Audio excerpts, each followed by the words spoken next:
Graças a Deus, louvado seja o nome do Senhor nosso Deus. Então, nós, no programa passado, estudamos o tema Entendendo por que Jesus morreu. Tivemos a oportunidade de entender, através das Escrituras, que o pecado foi a causa do sacrifício de milhares de cordeiros e outros animais e o sacrifício do nosso Senhor Jesus.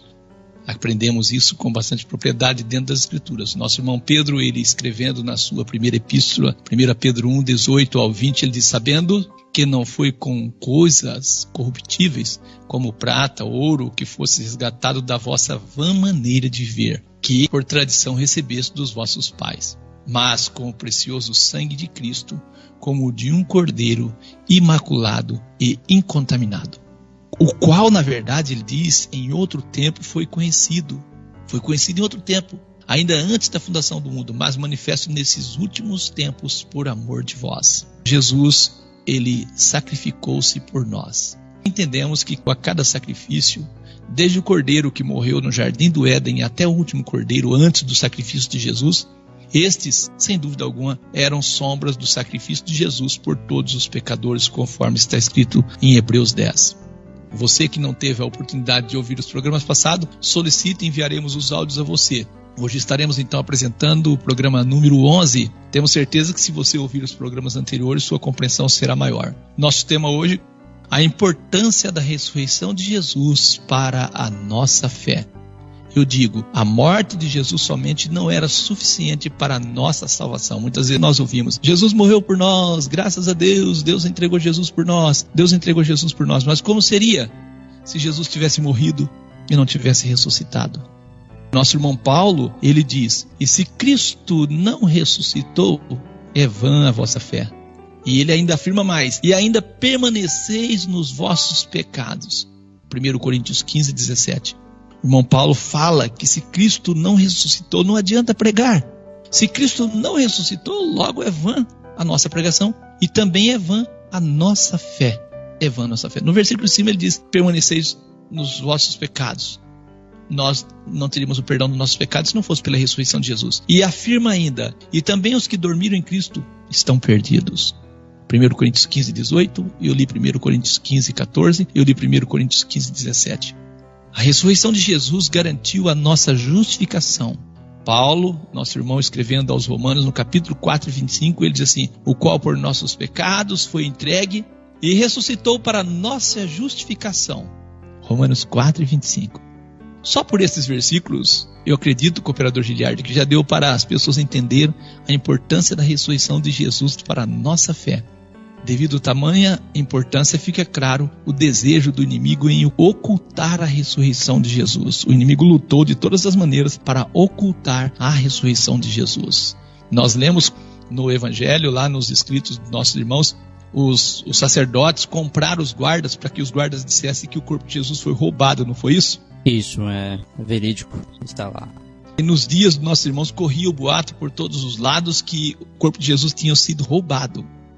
E Jesus apareceu para muitos e muitos e muitos. Então vamos explorar um pouco esse tema, a importância da ressurreição de Jesus para a nossa fé. Se não fosse a ressurreição, nós estaríamos perdidos, não faria sentido pregar o Evangelho. Você já imaginou se Jesus não convencesse os seus discípulos de que ele ressuscitou, essa obra não teria chegado a nós? Teria chegado o cooperador Giliardi? Não, de maneira nenhuma.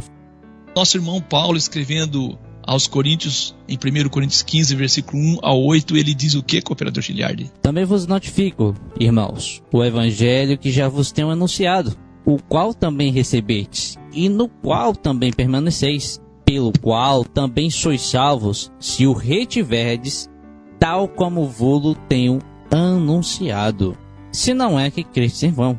Porque primeiramente vos entreguei o que também recebi, que Cristo morreu por nossos pecados, segundo as Escrituras, e foi sepultado, e que ressuscitou ao terceiro dia, segundo as Escrituras, e que foi visto por Cefas, e depois pelos 12. Depois foi visto uma vez por mais de 500 irmãos, dos quais vive ainda a maior parte, mas alguns já dormem. Também, depois foi visto por Tiago, depois por todos os apóstolos, e por derradeiro de todos, me apareceu também a mim, como a um abortivo. Interessante é que ele anuncia a ressurreição de Cristo, tudo segundo as Escrituras.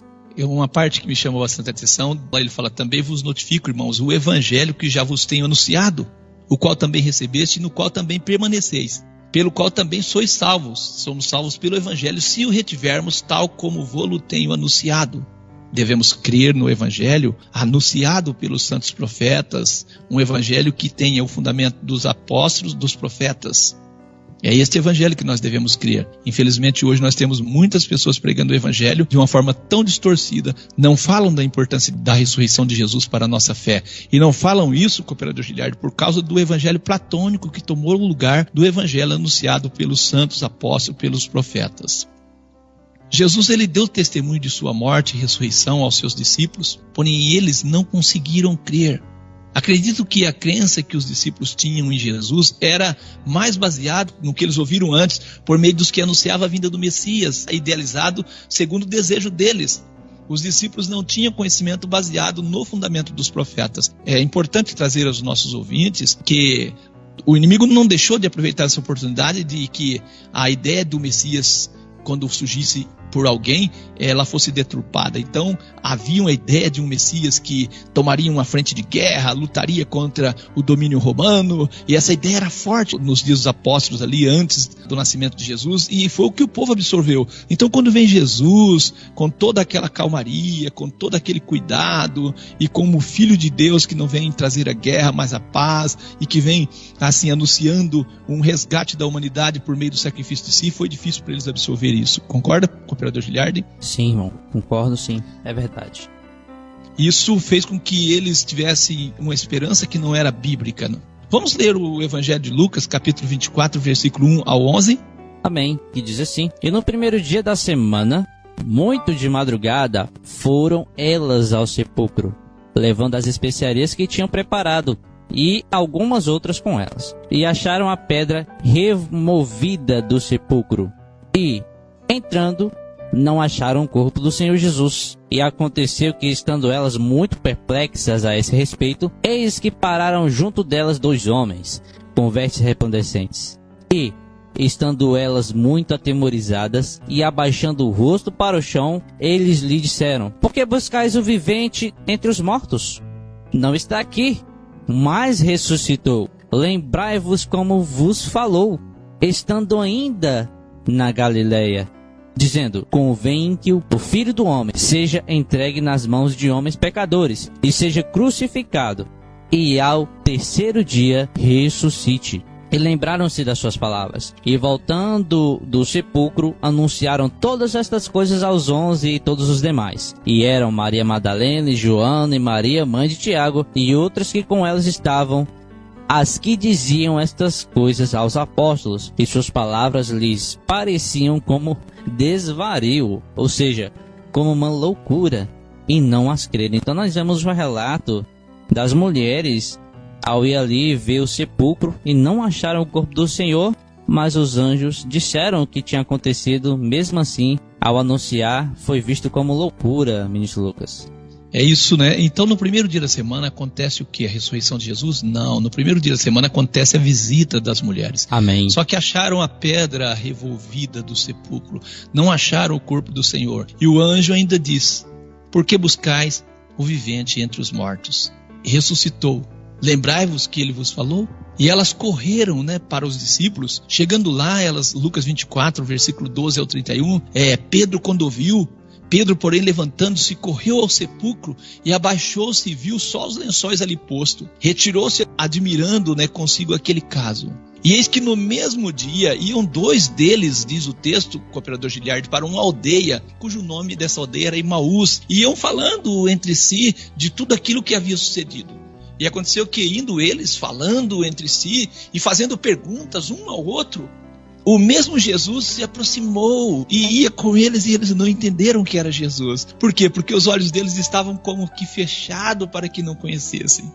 Jesus disse: Que palavras são estas que caminhando trocais entre vós? E por que estáis tristes? Eles estavam tristes. E respondeu um, cujo nome era Cleopas, e disse: És tu só peregrino em Jerusalém, e não sabe as coisas que nela têm sucedido nesses dias? E Jesus perguntou: Quais? E eles disseram: as que dizem respeito a Jesus Nazareno, que foi homem, profeta, poderoso em obras e palavras diante de Deus e de todo o povo, e como os principais dos sacerdotes, os nossos príncipes, o entregaram à condenação de morte e o crucificaram. E nós esperávamos que fosse ele que remisse a Israel. Mas agora sobre tudo isso já é hoje o terceiro dia desde que essas coisas aconteceram. É verdade que também algumas mulheres dentre nós nos maravilharam, as quais de madrugada foram ao sepulcro e não acharam o seu corpo, voltaram dizendo que também tinha visto uma visão de anjos que dizem que ele vive.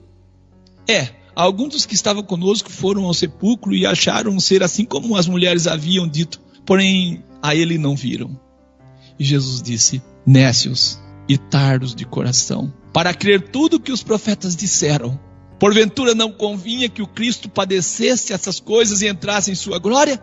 E começando Jesus por Moisés e por todos os profetas, explicava-lhes o que dele se achava em toda a Escritura. E chegaram à aldeia para onde iam, e Jesus fez com que ia para mais longe.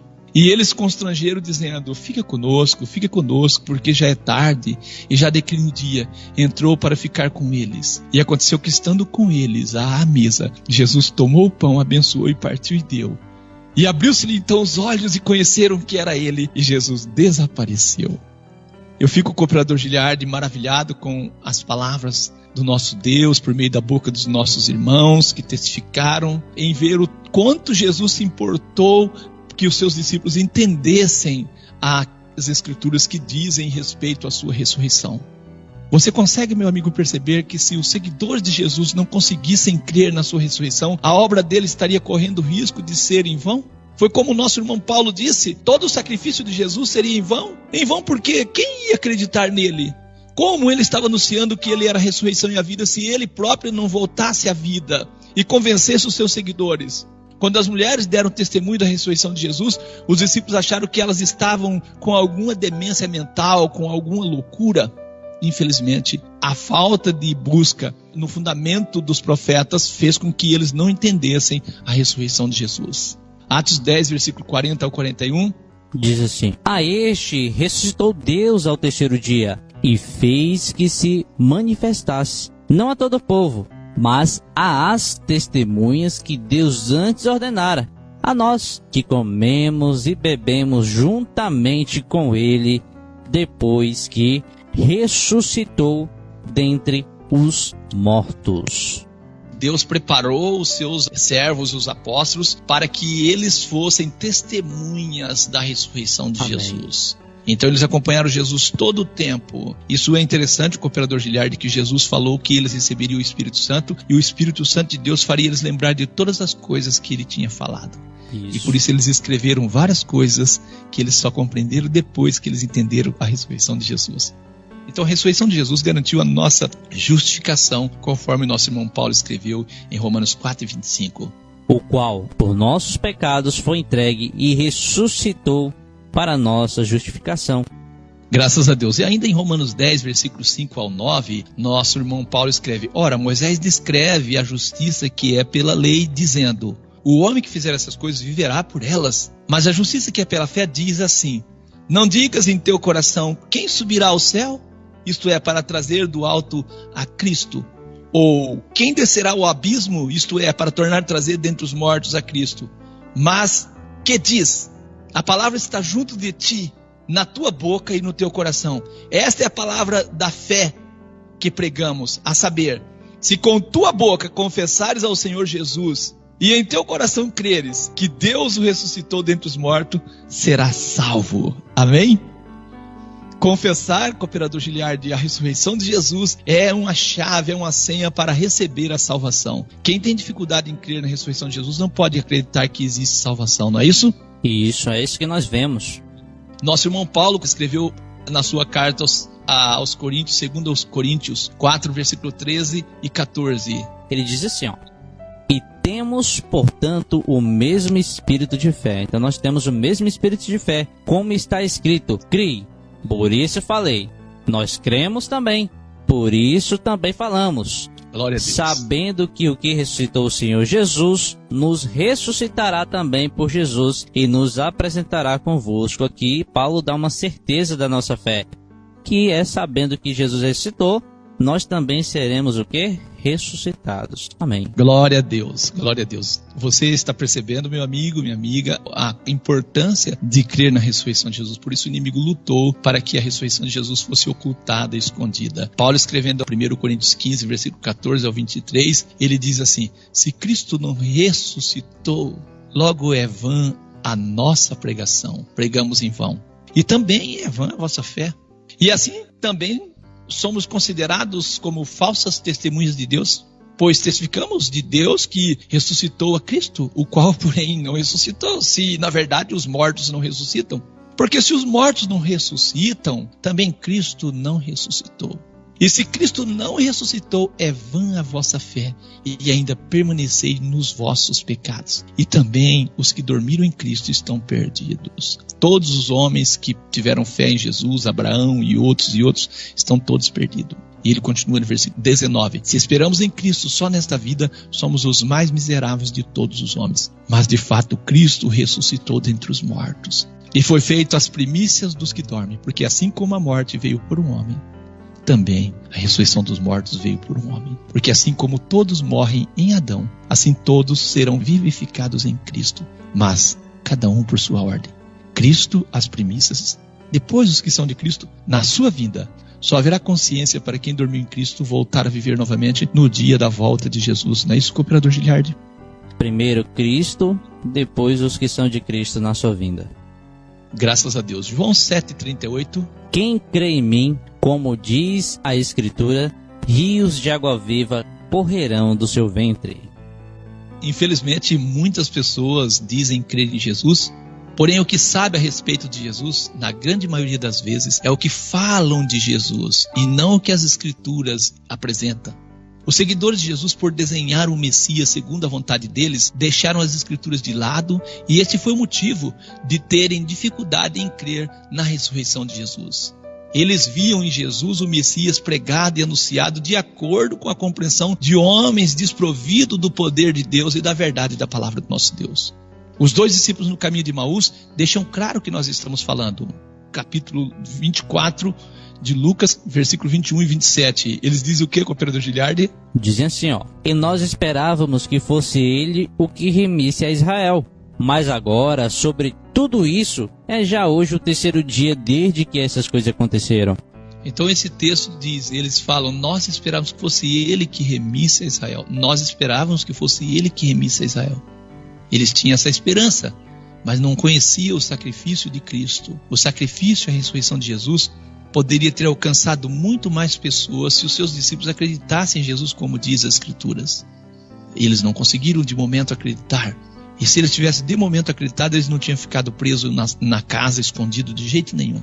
Pelo texto que nós lemos, percebemos que, mesmo com vários testemunhos, foi difícil os seguidores de Jesus acreditarem na sua ressurreição. Jesus mostrou aos seus seguidores tudo o que dele estava escrito, e começou pelos escritos de Moisés. Eu acredito que Jesus relatou o cordeiro no Éden, todo o ritual do santuário, falou dos escritos dos profetas a seu respeito. Eu acredito que o capítulo 53 de Isaías não ficou sem ser dito por Jesus. Então Jesus recobrou eles de todo aquele ritual que acontecia no santuário. Jesus disse, necios e tardos de coração, para crer em tudo que os profetas disseram. Porventura não convinha que o Cristo padecesse? E na mesma hora, quando eles compreenderam que era Jesus, levantando-se, tornaram para Jerusalém. Lucas 24:33, quando eles entenderam que era Jesus, levantaram, tornaram para Jerusalém e acharam congregado os 11 e os que estavam com eles, os quais diziam, o Senhor ressuscitou verdadeiramente o Senhor e já apareceu a Simão. E eles então lhe contaram como que aconteceram no caminho e como deles fora conhecido no partir do pão. E falando eles dessas coisas, o mesmo Jesus se apresentou no meio deles e disse-lhes, paz seja convosco. E eles, espantados, atemorizados, pensaram que viam com espírito.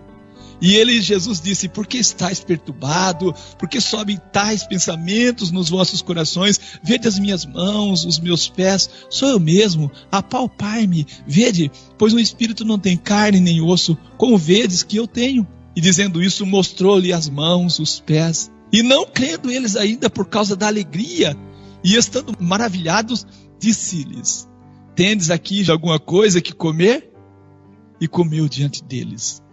E disse-lhe: são estas as palavras que eu vos disse ainda convosco, que convinha que se cumprisse tudo o que de mim estava escrito na lei de Moisés, os rituais todos do santuário, e nos profetas e nos salmos. Então abriu-lhes o entendimento para compreenderem as Escrituras. E disse: assim está escrito, assim convinha que o Cristo padecesse e ao terceiro dia ressurgisse dentre os mortos, e que no nome dele, Jesus disse, pregasse o arrependimento e a remissão dos pecados em todas as nações, começando por Jerusalém. E Jesus ainda afirma no versículo 48: e dessas coisas vós sois testemunhas, vocês são testemunha. Eis que sobre vós eu envio a promessa do meu Pai. Ficai, porém, na cidade de Jerusalém, até que do alto sejais revestidos de poder. E Jesus levou-os para fora, até Betânia, e levantando a sua mão, os abençoou. E aconteceu que, abençoando-os, ele se apartou deles e foi elevado ao céu. Graças a Deus. Então nós temos aqui, Jesus disse: anunciem em meu nome, pregue o arrependimento e a remissão dos pecados. Faria sentido com o operador Giliardi pregar a remissão dos pecados em nome do morto? De maneira nenhuma. Por isso que a ressurreição foi bastante importante para dar seguimento ao nome de Jesus, que ele vive. Louvado seja Deus, graças a Deus. E deste momento em diante, o cooperador Giliardi, os discípulos de Jesus não tinham mais dúvida de sua ressurreição. Jesus mostrou a eles que eles não estavam crendo nele como diz as Escrituras. Jesus mostrou para eles. Infelizmente eles tinham desenhado uma figura messiânica estranha às palavras dos profetas. Eu aproveito esse momento para dizer: infelizmente a grande maioria da cristandade tem desenhado Jesus de acordo com seus desejos. E a nota tônica do Evangelho, que é a ressurreição, tem sido substituída por uma falsa esperança. E assim como os discípulos tiveram problema em crer na ressurreição de Jesus e ficaram decepcionados, o mesmo vai acontecer com a grande massa dos que dizem crer em Jesus, porque estão crendo em Jesus não como diz as Escrituras, mas como cada líder desenha Jesus de acordo com seus interesses.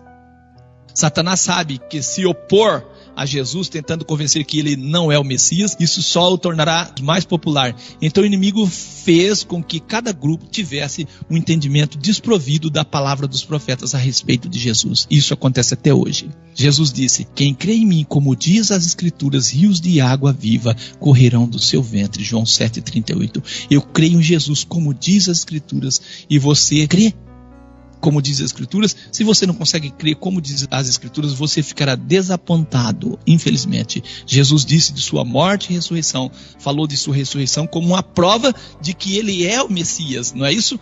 A ressurreição de Jesus era, cooperador Giliardi, uma prova de que ele era o Messias. Esse texto está em Mateus 12, versículo 38 ao 40. Que diz assim: então alguns dos escribas e dos fariseus tomaram a palavra dizendo: mestre, quiséramos ver da tua parte algum sinal. Mas ele, Jesus, lhes respondeu e disse: uma geração má e adúltera pede um sinal, porém não se lhe dará outro sinal, senão o do profeta Jonas. Qual era o sinal do profeta Jonas? Verso 40. Pois, como Jonas esteve 3 dias e 3 noites no ventre da baleia, assim estará o Filho do Homem 3 dias e 3 noites no seio da terra. Então nós vemos que esse foi o sinal que Jesus deu. Então nesse texto Jesus fala da sua morte e afirma o tempo que ele passaria na sepultura, deixando claro Amém. Que sua ressurreição seria a prova de que ele é o Messias. E o tempo que ele passaria na sepultura seria a prova de que ele é o Messias. Infelizmente hoje as pessoas dizem assim: Jesus passou 3 dias na sepultura, não esquece dos 3 dias e 3 noites, morreu sexta e ressuscitou no domingo. Você já imaginou, eu pergunto, como seria se os próprios seguidores de Jesus não fossem convencidos de sua ressurreição? Você já imaginou? Tem um texto em João 2, versículo 13 ao 22, esse texto é interessante, foi escrito posteriormente depois da ressurreição de Jesus, mas relata algo que aconteceu anterior. Estava próxima a Páscoa dos judeus, Jesus subiu a Jerusalém e achou no templo os que vendiam bois, ovelhas, pombos, cambiadores, assentados. Então a religião naquele tempo dava lucro, não era isso, cooperador Giliardi? Uma coisa que nós percebemos até hoje, né? E aí Jesus aparece como Cordeiro de Deus e falou: esse negócio agora vai acabar com todo esse sacrifício, não vai ter mais lucro para nós, né? Então Jesus chegou, achou que os cambiadores ali, tendo feito um azorrague de cordéis, lançou fora todos do templo, e também os bois e ovelhas, e espalhou o dinheiro dos cambiadores, derribou as mesas, e disse aos que vendiam pombos: tirai daqui estes, não façais da casa do meu pai casa de venda. E os seus discípulos lembraram-se do que estava escrito: o zelo da tua casa me devora. E responderam, pois, os judeus e disseram a Jesus: que sinal nos mostra para fazeres isso?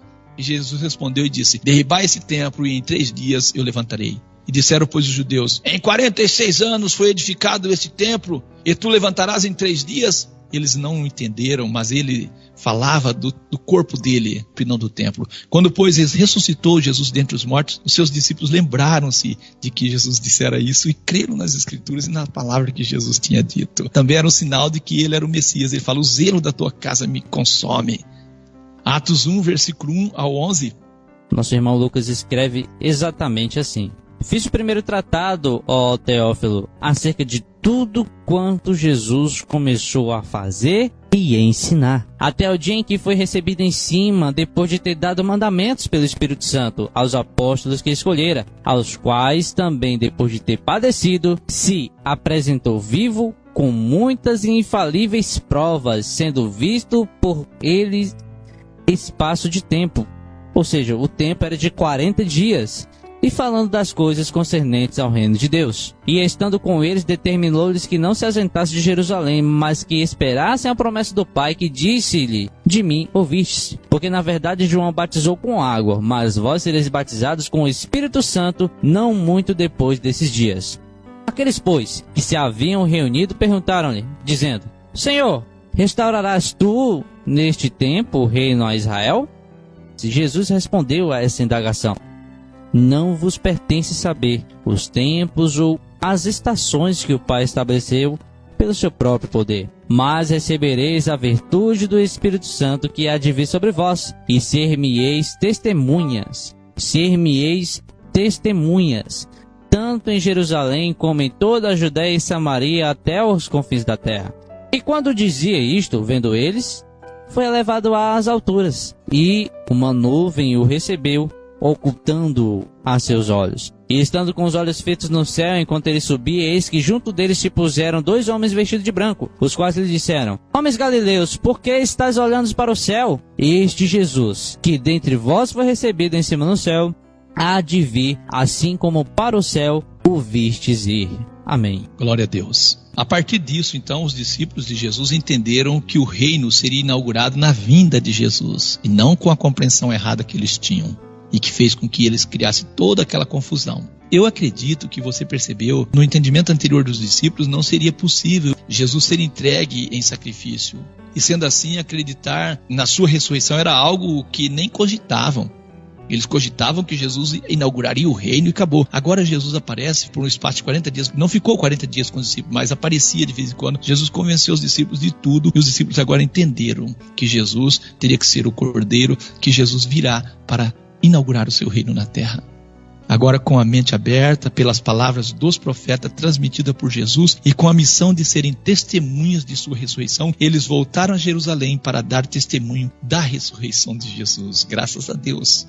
Então voltaram para Jerusalém, Atos 1, versículo 12 ao 26, do monte chamado das Oliveiras, o qual está perto de Jerusalém, à distância do caminho de um sábado, e entrando subiram ao cenáculo, onde habitavam Pedro, Tiago, João, André, Filipe, Tomé, Bartolomeu, Mateus, Tiago, filho de Alfeu, Simão, o Zelote, Judas, irmão de Tiago. E todos esses perseveravam unanimemente em oração e súplica com as mulheres, e Maria, mãe de Jesus, com seus irmãos. E naqueles dias levantou-se Pedro no meio dos discípulos, e a multidão junta era de quase 120 pessoas, e disse: homens, irmãos, convinha que se cumprisse a escritura que o Espírito Santo predisse pela boca de Davi acerca de Judas, que foi o guia daqueles que prenderam a Jesus.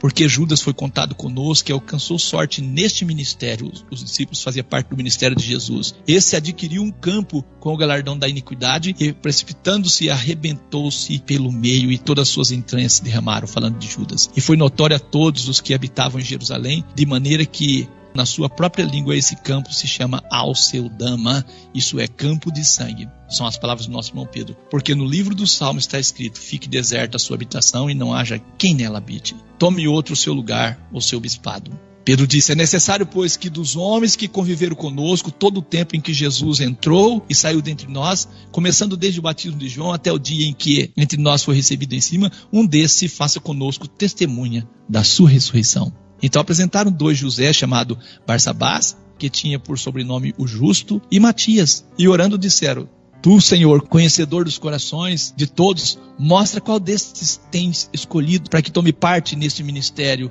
e apostolado, de que Judas se desviou para ir para o seu próprio lugar. E lançaram-lhe sorte, e caiu a sorte sobre Matias, e por voto comum foi contado com os 11, para ser testemunha da ressurreição de quem?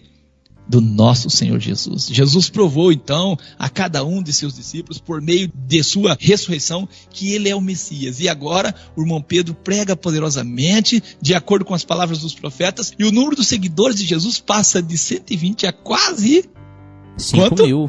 Um número aí grande. Um número grande. Então olha o poder do testemunho. O irmão Pedro pregou: mas Deus assim cumpriu o que já dantes pela boca de todos os seus profetas havia anunciado, que o Cristo havia de padecer. Atos 3:18. E ele continua sua pregação, Atos 3:22 ao 26. Porque Moisés disse aos pais: o Senhor vosso Deus levantará de entre os vossos irmãos um profeta semelhante a mim. A ele ouvireis em tudo quanto disser. E acontecerá que toda alma que não escutar esse profeta será exterminada dentre o povo. Sim, e todos os profetas, desde Samuel, todos quanto depois falaram, também predisseram esses dias. Vós sois os filhos dos profetas e da aliança que Deus fez com nossos pais, dizendo a Abraão: na tua descendência será bendita todas as famílias da terra. Ressuscitando Deus ao seu filho Jesus, primeiro o enviou a vós, para que nisso vos abençoasse, no apartar a cada um das vossas maldades. E assim nós podemos dizer, poderosamente, eles davam testemunho da ressurreição de Jesus. Atos 4, versículo 1 ao 4, cooperador Giliardi. E estando eles falando ao povo, sobrevieram os sacerdotes e o capitão do templo e os saduceus, doendo-se muito de que ensinassem o povo e anunciassem em Jesus a ressurreição dentre os mortos. E lançaram mão deles e os encerraram na prisão até o dia seguinte, pois já era tarde. Muitos, porém, dos que ouviram a palavra creram, e chegou o número desses homens a quase 5.000. Glória a Deus. Então a igreja de Deus foi perseguida por dar testemunho da ressurreição de Jesus. Nossos irmãos foram perseguidos. O irmão Paulo foi levado ao conselho por crer na ressurreição de Jesus. Atos 24, versículo 20 e 23. Digam estes mesmos: se acharam em mim alguma iniquidade, nosso irmão Paulo fala, quando compareci perante o conselho, a não ser estas palavras que, estando entre eles, clamei: hoje sou julgado por vós acerca da ressurreição dos mortos, mas alcançando o socorro de Deus, ainda até o dia de hoje permaneço dando testemunho, tanto a pequenos como a grandes. Não dizendo nada mais do que os profetas e Moisés disseram que devia acontecer. Isto é, que o Cristo devia padecer, sendo o primeiro da ressurreição dentre os mortos, devia anunciar a luz a este povo e aos gentios. Nosso irmão Paulo colocava a sua esperança em quê? Filipenses 3, versículo 10 e 11, nosso irmão Paulo diz assim: para conhecê-lo e a virtude da sua ressurreição e a comunicação de suas aflições, sendo feito conforme a sua morte, para ver se de alguma maneira, ele disse, posso chegar à ressurreição dentre os mortos. O irmão Paulo não acreditava como a maioria acredita, não esperava morrer e ir ao céu. Nosso irmão Paulo nunca falou de um purgatório, nosso irmão Paulo nunca falou de uma imortalidade da alma. Eu pergunto para você, meu amigo, que evangelho você tem crido? A palavra do nosso irmão Paulo, quando escreveu a Timóteo, 2 Timóteo 1, versículo 7 ao 12, porque Deus não nos deu espírito de temor, mas de fortaleza, de amor, de moderação. Portanto, não te envergonhes do testemunho do nosso Senhor, nem de mim, que sou o seu prisioneiro. Antes participa das aflições do Evangelho segundo o poder de Deus, que nos salvou e chamou com uma santa vocação, não segundo as nossas obras, mas segundo o seu próprio propósito e graça, que nos foi dada em Cristo Jesus antes dos tempos dos séculos, e que é manifesto agora pela aparição de nosso Senhor Jesus Cristo, o qual aboliu a morte, trouxe a luz e a vida e a incorrupção pelo Evangelho, para que fui constituído pregador e apóstolo e doutor dos gentios, por cuja causa padeço, mas não me envergonho, porque eu sei em quem tenho crido, e estou certo que é poderoso para guardar o meu depósito até aquele dia. Nosso irmão Paulo fala que Jesus aboliu a morte, trouxe a luz e a vida e a incorrupção pelo Evangelho. É importante crermos no Evangelho bíblico. Se você ler Hebreus 11, na Galeria dos Heróis da Fé, vai entender como os nossos irmãos acreditavam, e nosso irmão Paulo, eles também guardaram os seus depósitos e aguardam a ressurreição Hebreus 11, versículo 39 e 40 vai dizer isso. Eu quero dizer a você, meu amigo, creia no evangelho bíblico, creia no evangelho que tem poder de salvar, creia que Jesus Cristo é o nosso Senhor. Seja orientado pelas palavras transmitidas pelos profetas, endossadas e confirmadas pela vida e pelo ministério de Jesus, que é a Igreja de Deus. Que Deus te abençoe em nome de Jesus. Então, nesse instante, vamos fazer a oração. Grande Deus, soberano Pai, somos gratos ao Senhor, ó Deus, por ter, ó Deus querido, nos provido a salvação, por ter garantido a nós, ó Deus querido, através do sacrifício e ressurreição do nosso Senhor Jesus, a nossa salvação, por ter perdoado os nossos pecados por meio da invocação do nome de Jesus, por ter dado a nós a esperança, ó Deus eterno. Nós te agradecemos em nome do Senhor Jesus por tudo que o Senhor tem feito por nós. Rogamos nesse momento por este ouvinte, que o Senhor possa abrir a mente e o coração dele, para que possa entender, ó Deus, que da importância de Jesus para a salvação. E por isso nós, a Igreja de Deus, invocamos o nome de Jesus, invocamos no batismo, invocamos o nome de Jesus nas nossas orações, invocamos o nome de Jesus em tudo aquilo que fazemos. Nós te agradecemos no nome poderoso de Jesus, te damos graças pela fé e a certeza que temos em nosso coração desta palavra poderosa que tem poder de salvar, a qual é o Evangelho que nosso Senhor Jesus instruiu e orientou a sua igreja a pregar. Te agradecemos no nome poderoso de Jesus o Cristo. Amém, amém, amém.